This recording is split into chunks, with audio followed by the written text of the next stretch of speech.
बिस्मिल्लाहिर्रहमानिर्रहीम। तो ये fourth one organic compound organo metallic compound है। हम पहले पढ़ चुके हैं ऑर्गेनो मैग्नीशियम, ऑर्गेनो लिथियम और ऑर्गेनो कॉपर, 3 पढ़ चुके हैं। ये फोर्थ वन है organo zinc compound, organo metallic compound. अब जिंक कंपाउंड जो अगर आप टेबल में से देखें तो इसका अटामिक नंबर 30 बनता है और इसका इलेक्ट्रोनेगेटिविटी 1.65 इसकी इलेक्ट्रोनेगेटिविटी है। तो सबसे पहले देखो ये माइंड में लिए कि जिंक का हमने कौन सा कंपाउंड हमारे माइंड में आता है। तो सबसे पहले जिंक क्लोराइड, जो हम बहुत ज़्यादा सुनते आ रहे हैं, जिंक क्लोराइड ये कंपाउंड ये हम सुनते हैं। तो जिंक क्लोराइड को अगर हम इसके लेवल स्ट्रक्चर बनाने को कहूँ तो आप किस तरह ड्रा करोगे? तो ज़ाहिर बात है जिंक क्लोराइड का लेवल स्ट्रक्चर इस तरह ही ड्रा होता है, क्लोराइड एक इस तरफ और एक इस तरफ। अब अगर देखो मैं अगर आप इसमें से आपसे ये पूछूँ कि इसके डायपोल मोमेंट इसके अंदर क्या होगी, तो आप बताओगे कि डायपोल मोमेंट इसके अंदर 0, क्योंकि इधर भी सेम ग्रुप अटैच इधर भी सेम ग्रुप अटैच है।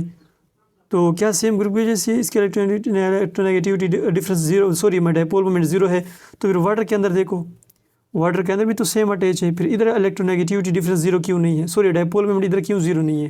तो देखो इसका रीज़न ये है कि ठीक है सेम ग्रुप की वजह से तो डायपोल मोमेंट तो 0 हो गया, लेकिन यहाँ पे इसके पास लोन पेयर है और लोन पेयर की वजह से वाटर हमें क्या कौन सा स्ट्रक्चर शो करता है? Bend shape.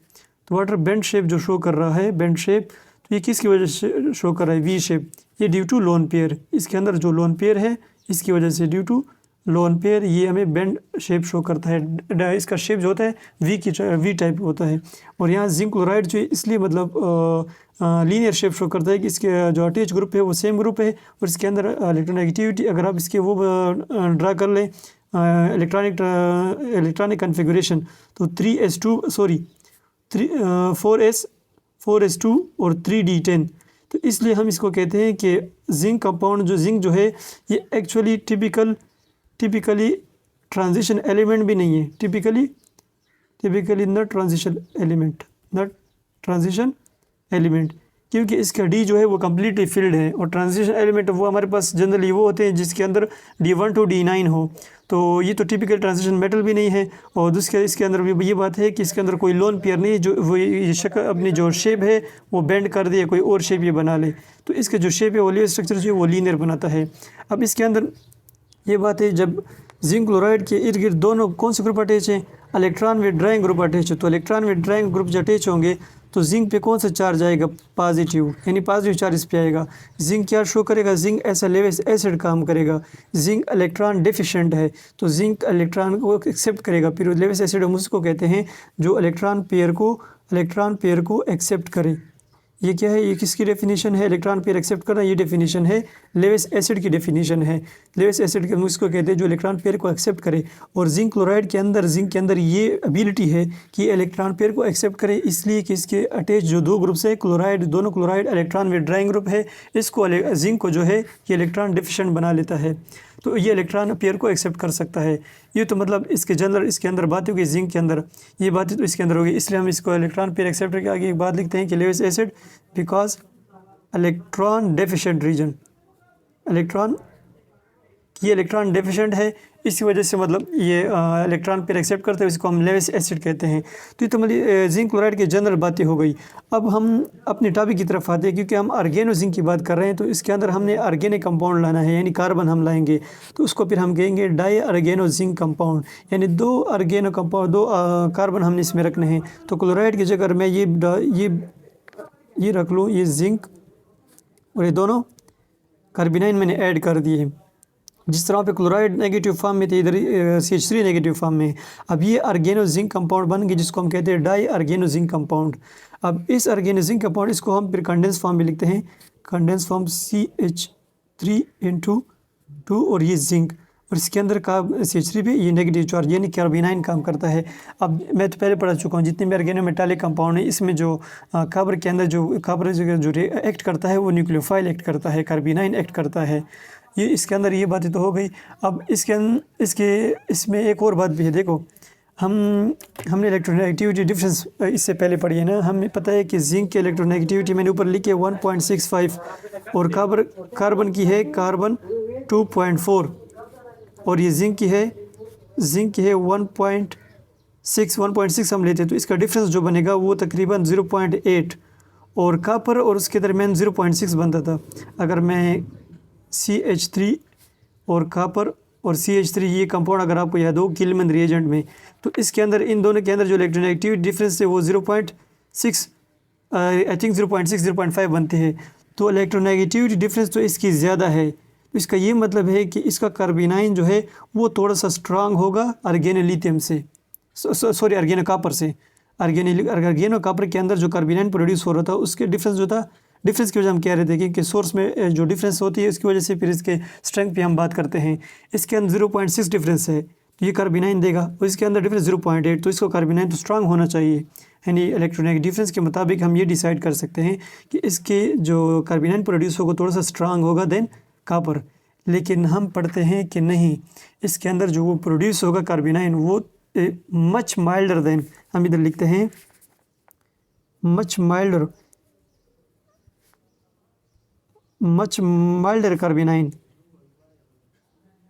कार्बिनाइन किस में, ऑर्गेनो जिंक कंपाउंड की बात कर रहे हैं। होना तो चाहिए था कि स्ट्रांग होता, लेकिन ये उससे भी माइल्डर है। क्यों? मच माइल्डर कार्बिनाइन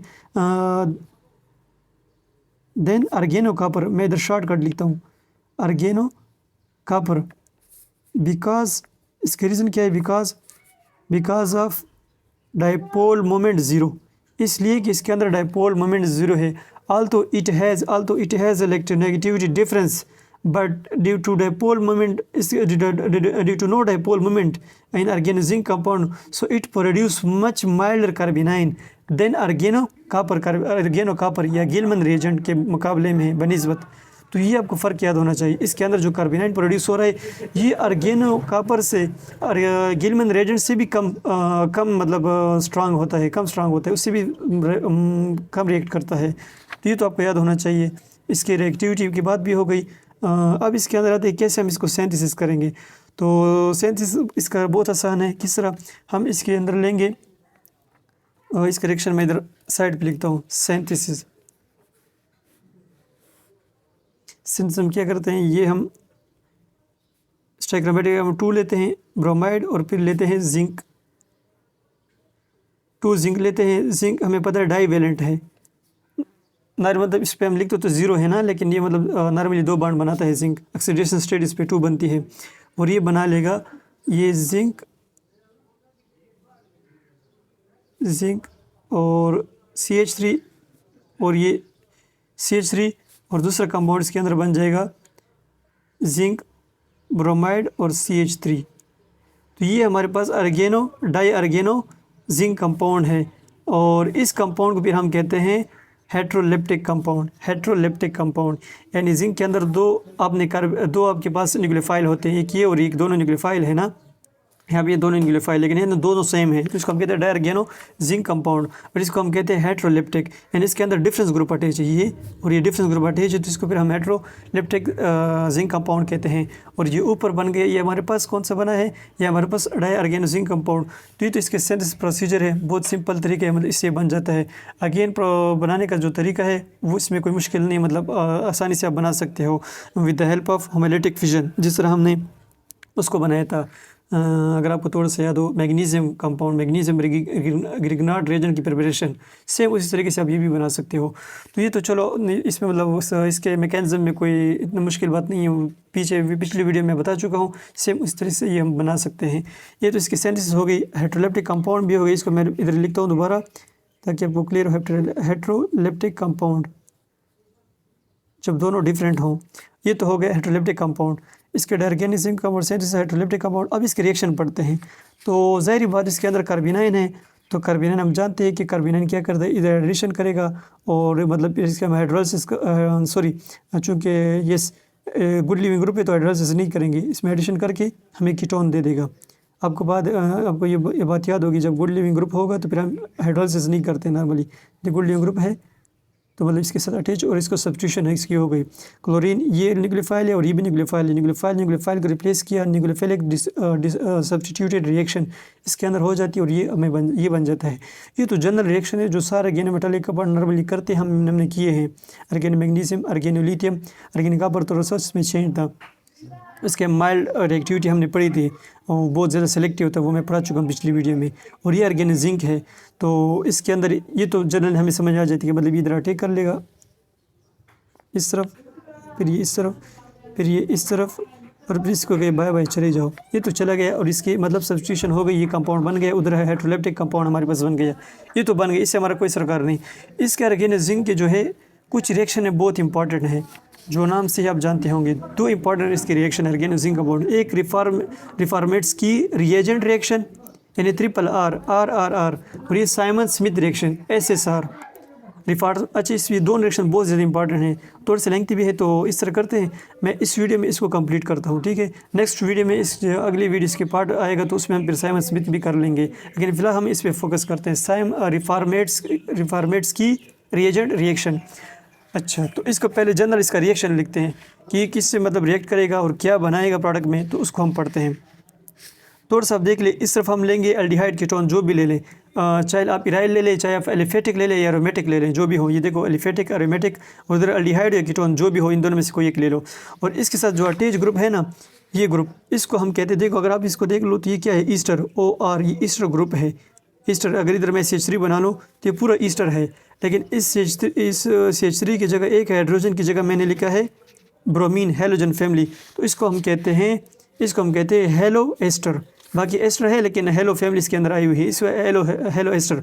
अब इसके अंदर एक और वर्ड की एडिशन भी हम करते हैं, चूँकि फंक्शनल ग्रुप है ना, फंक्शनल ग्रुप के साथ अटैच कार्बन जो होते हैं वो अल्फ़ा कार्बन होता है, ये अल्फ़ा कार्बन है, और अल्फ़ा कार्बन के साथ हेलो फैमिली का अटैच ग्रुप है, इसको हम कहते हैं हेलो एस्टर कंपाउंड। तो आपने लेना है अल्फ़ा हेलो एस्टर कंपाउंड लेना है, और इस तरफ कीटोन अल्डिहाइड दोनों में से कोई एक भी ले लो, और इसके साथ आपने रिएक्शन करना है in the presence of zinc. और ये आपको प्रोडक्ट में क्या देगा, प्रोडक्ट में आपको दिएगा, प्रोडक्ट में देखो इसको मैं क्या नाम दूँ, इसको मैं फिर छुपाता हूँ, इस तरफ देख लो, ये एस्टर है, ये इसका एस्टर के साथ ये दूसरा और एक और कार्बन भी अटैच हो गया, तो ये अल्फ़ा कार्बन है, ये अल्फ़ा कार्बन हो गया, ये बीटा कार्बन। अब बीटा के साथ कौन सा ग्रुप अटैच है, बीटा के साथ अटैच है हाइड्रोक्सी, तो हम इसको नाम देते हैं बीटा हाइड्रोक्सी, और बाकी क्या है एस्टर, तो बीटा हाइड्रोक्सी एस्टर।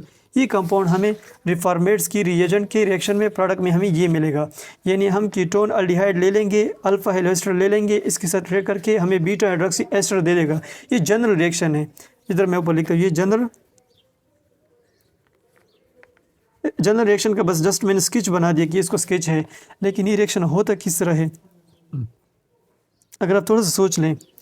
ये ब्रोमाइड है ना, ये इस पे नेगेटिव होगा और इस पे पॉजिटिव, और ये भी हमें पता है ये भी पॉजिटिव और ये भी नेगेटिव है, तो पॉजिटिव में किस तरह ऐड होगा, ये तो पॉसिबल नहीं है ना। तो ये रिएक्शन हम किस तरह से प्रोडक्ट बनाते हैं, इसमें तो कार्बोकेटाइन है और हमें चाहिए कार्बिनाइन, तो इस रिएक्शन को मैकेनिज्म में हम समझेंगे। असल में देखो मैंने ऊपर रिएक्शन में लिखा रिफॉर्मेट्स की रिएजेंट, और इसमें रिफॉर्मेट्स की रिएजेंट है भी नहीं, मैंने वो बनाया भी नहीं है। तो क्या करते हैं, सबसे पहले मैं आपको रिफॉर्मेट्स की रिएजेंट बताता हूँ। देखो ये हमारे पास रिफॉर्मेट्स की रिएजेंट है, ये आपको पता होना चाहिए। रिफॉर्मेट्स की रिएजेंट ये हमारे पास होता है जब ये CH2 और ब्रोमाइड के दरमियान जिंक कोई मेटल आ जाए, ये आपको कौन सा क्या देता है, रिफॉर्मेट्स की रिएजेंट, और आपके पास इधर वो मौजूद भी नहीं है, तो ये इस रिएक्शन के अंदर बन जाता है। तो मैकेनिज्म में हम पढ़ेंगे। अब इसमें होता क्या है, देखो मेटल में तो मैं पहले बता चुका हूँ आपको, देखो कि इसके अंदर ये कार्बोकेटाइन है, नॉर्मल जितने कार्बन जो रिएक्शन कार्बन के जो कंपाउंड है उसमें कार्बन एज अ कार्बोकेटाइन काम करता है, लेकिन ऑर्गेनोमेटालिक कंपाउंड में ये खसूसियत है कि कार्बन जो है वो कार्बिनाइन बन जाता है, इस पे पॉजिटिव और इस पे नेगेटिव। अब ये कार्बिनाइन जाके इसमें एडिशन कर सकता है, ये कार्बिनाइन, लेकिन ये कंपाउंड बनाएंगे कैसे वो अभी हम आगे पढ़ेंगे। इस वजह से मैंने आपको बताया था, ये देखो ऑर्गेनोमेटालिक के अंदर ये बात बहुत इंपॉर्टेंट है, रिवर्सल ऑफ पोलैरिटी। मैं पहले भी पढ़ा चुका हूँ, ये पिछले वीडियोस में मौजूद है, रिवर्सल ऑफ पोलैरिटी। अगर आप पीछे ऑर्गेनो स्टार्ट में बता चुका हूँ, वेक्टर ग्रिग्नार्ड ने जो रिएक्शन परफॉर्म किया था ग्रिग्नार्ड रिएजेंट के बनाने में, उसने भी ये बात कही थी कि इसके अंदर रिवर्सल ऑफ पोलैरिटी हो जाती है, जिसमें से कार्बोकेटाइन से कार्बिनाइन बन जाता है। वही सबसे इंपॉर्टेंट पॉइंट्स हैं जिसकी वजह से हम फिर इसके रिएक्शन परफॉर्म करते हैं। तो यह बात आपको याद होनी चाहिए, ऑर्गेनोमेटालिक कंपाउंड में कार्बन की पोलैरिटी रिवर्स हो जाती है। अच्छा, अब ये बनाएंगे कैसे, इसको हम चलिए तो जनरल स्केच हो गया ना, मैकेनिज्म की तरफ जाते हैं। और मैकेनिज्म पहले ये बात हम समझेंगे कि इसको हम कैसे प्रिपेयर करेंगे। तो इसकी प्रिपरेशन के दो तरीके हैं, ठीक है, दो मेथड है। सबसे पहले मैं आसान मेथड समझाता हूँ, फिर इसके दूसरा मेथड भी है। आप दोनों आपको पता होना चाहिए, फिर आगे देखते हैं। अब इसके अंदर ये कंपाउंड है,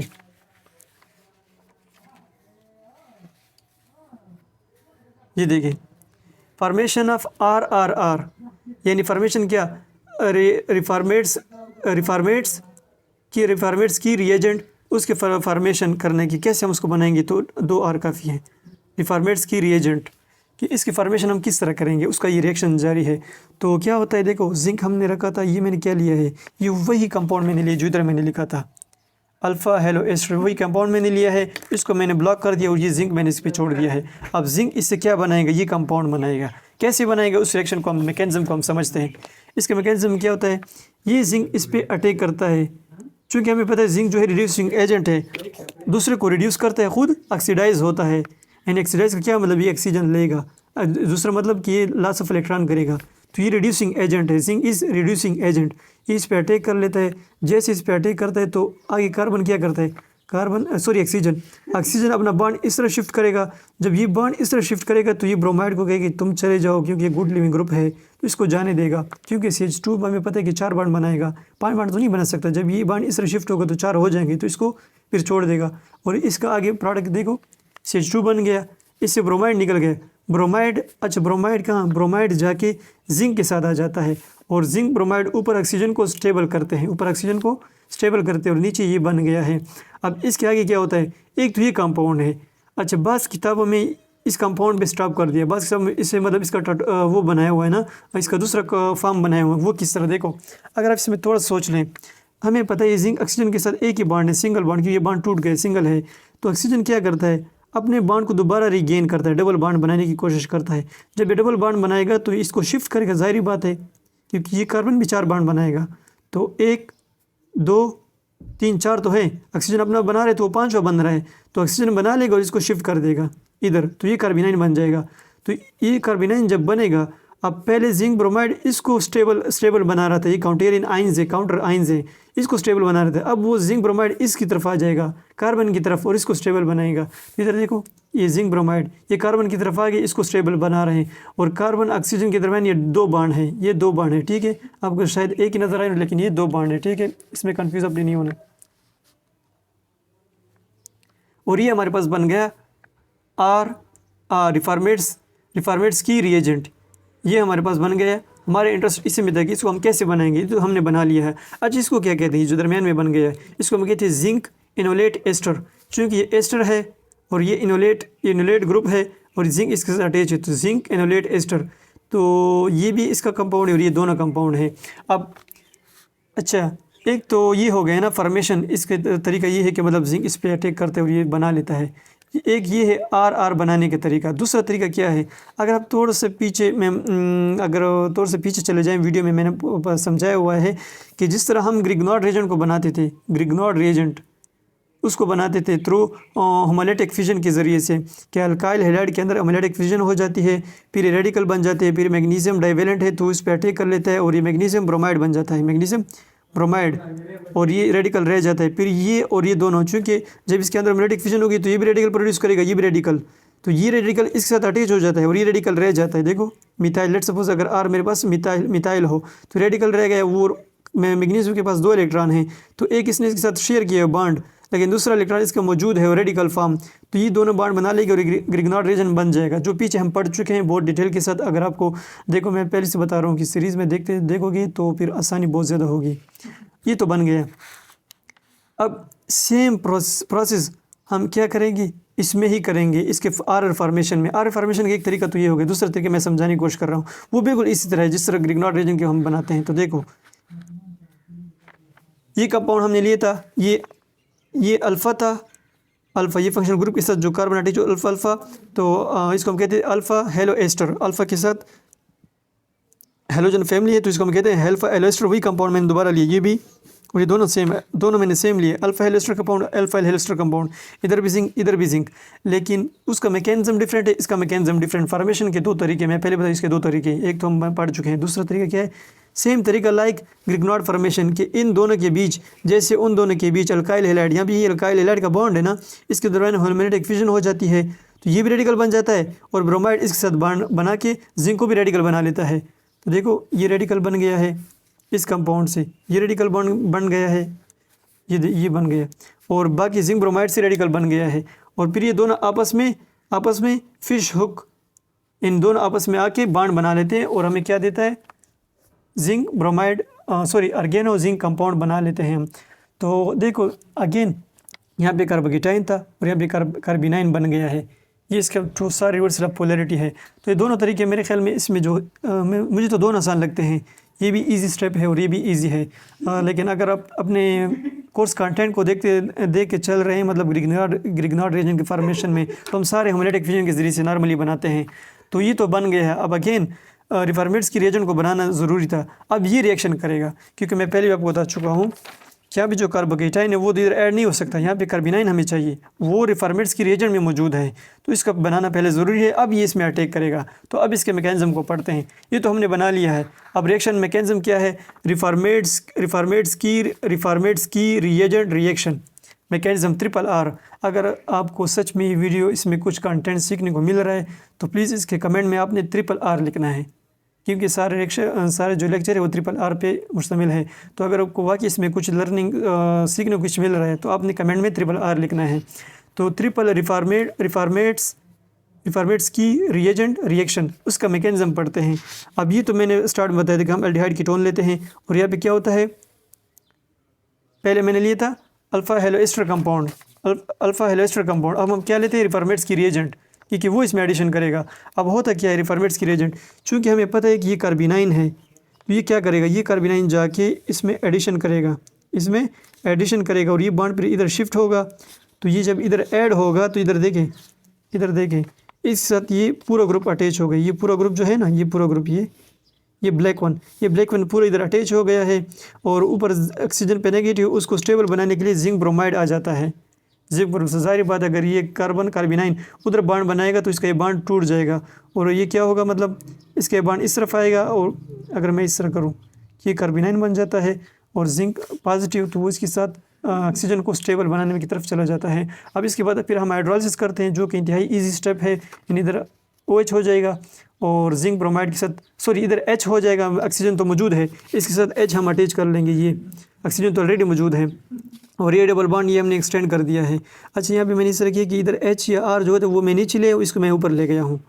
देखो HR को मैं नीचे ले आया हूँ जो इस कंपाउंड के स्टार्ट में था, और बाकी कंपाउंड को इसको मैं थोड़ा स्टेरियोकेमिस्ट्री में थोड़ा चेंज किए और ये ऊपर ये हो गया है। और जिंक ब्रोमाइड के साथ OH इस वाटर का अटैच हो गया है। और चूँकि हाइड्रोलिसिस है, एसिड हम यूज़ करते हैं, तो एसिड दोबारा रीजनरेट हो जाएगा। इसका मैकेनिज़्म मैं बहुत बार पढ़ा चुका हूँ पिछली वीडियोज़ में। तो प्लीज़ आप सीरीज़ में देख कर आएँ तो आपको ये बहुत ज़्यादा क्लियर हो जाएगा कि किस तरह हाइड्रोलिसिस होती है। वर्क का प्रोसेस है ये सारा।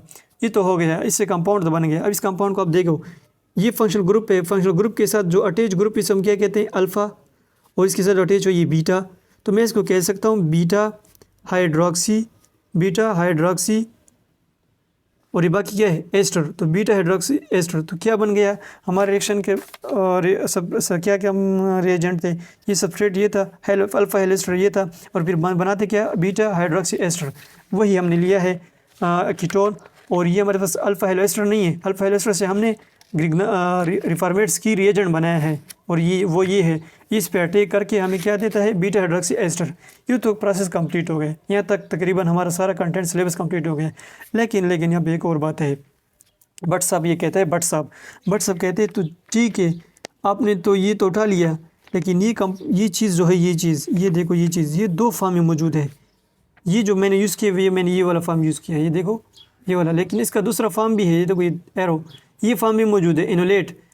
तो अगर आप इनोलेट से रिएक्शन कराओगे इसी कंपाउंड को लेके इस कंपाउंड अगर हम लेके इनोलेट से कराओगे तो आपको वही सेम प्रोडक्ट देगा, जस्ट मैकेनिज्म थोड़ा डिफरेंस होगा। अच्छा, उससे पहले कि हम इनोलेट की तरफ जाएं, एक मैंने इधर रिएक्शन लिखा है, वो आप इस पर प्रैक्टिस कर लेंगे। देखो, इसको मैं छुपा रहा हूँ। ये मैंने कंपाउंड लिया है, जो भी आप अल्डिहाइड मैंने लिया है, रिफॉर्मेट्स की रिएजेंट मैंने लिया है। और इसका मतलब रिफॉर्मेट्स की रिएजेंट तो इधर जिंक की ज़रूरत नहीं है कि उसके अंदर ऑलरेडी जिंक मौजूद है, और इसका प्रोडक्ट जो बनेगा वो ये बनेगा। अब आप इसका ये कर लें कि इसका मैकेनिज्म खुद ड्रा कर लें। मैकेनिज्म एक मैं पढ़ा चुका हूँ ऊपर। ये इस मैकेनिज्म के मुताबिक रिफॉर्मेट्स की रिएजेंट इधर डाल दें, उसका मतलब स्टेप वाइज आप इसके अंदर न्यूक्लियोफिलिक एडिशन कर लें और फिर हाइड्रोलाइसिस करके इसका एक कंपाउंड बना लें, फिर इसको नाम भी देना है कि क्या आपने नाम देना है। ये इसका होमवर्क कर लें, ठीक है, मैकेनिज्म। अब उसकी तरफ आते हैं कि इनोलेट किस रिएक्ट करेगा। अब देखो इसका मैंने सेम कंपाउंड मैंने लिया है, ये वाला सेम मैंने ले लिया है, और इधर मैंने जो लिया है इसके साथ ये जिंक इनोलेट एस्टर, अल्लाह खैर करे बोतल गिर गया है, जिंक इनोलेट ये मैंने ऊपर से ये इधर ले आया हूँ। अब होता क्या है देखो, अच्छा ऊपर मैं एक बात भूल गई, इस रिएक्शन में क्या होता है, ये देखो इसको मैं किस पेन से कर लूँ, ब्लू से करता हूँ। इन दोनों को करीब लाने में रोल किसका होता है, ऑक्सीजन क्या करता है, इनका आपस में रोल होता है, ये एक दूसरे को करीब लाने में किरदार अदा करते हैं, फिर इस पर अटैक कर लेता है। और जिंक इनोलेट भी यही काम करता है, ये क्या करता है, इन दोनों को करीब लाता है, इन दोनों कंपाउंड को, इन दोनों का ये मतलब ये इसका तरीका था, इसमें भी ये प्रोसेस सेम है। इनोलेट में भी ये काम है कि ये एक दूसरे को करीब लाता है, फिर क्या करता है, ऑक्सीजन कहता है कि मुझे अपना बॉन्ड बनाना है दोबारा, तो ऑक्सीजन अपना बॉन्ड बनाता है, जब ये बॉन्ड बनाएगा तो ये अपना कार्बोनाइन बनाएगा, और जैसे ही कार्बोनाइन बनाएगा तो ये कार्बोनाइन जाके उधर अटैक कर लेगा, 1 2 3 तो इधर अटैक कर लेगा, और ऑक्सीजन नेगेटिव हो जाएगा, इसको स्टेबल बनाने के लिए जिंक ब्रोमाइड आ जाएगा। तो बाकी तो सेम, बस ये कंपाउंड बनाना है। मतलब देखो ऑक्सीजन को जिंक ब्रोमाइड ने स्टेबल किया है, वो इसको करीब ला रहे थे, और इधर इस पे अटैक किसने किया, कार्बोनाइन, वही सेम ग्रुप इधर अटैक है, मैंने अटैच कर दिया, ये ग्रुप H तो अपना मौजूद है, और इसके बाद हाइड्रोलाइसिस करके आप ये प्रोडक्ट बना सकते हो, ठीक है। तो ये तकरीबन रिफॉर्मेट्स की रिएजेंट के रिएक्शन थे।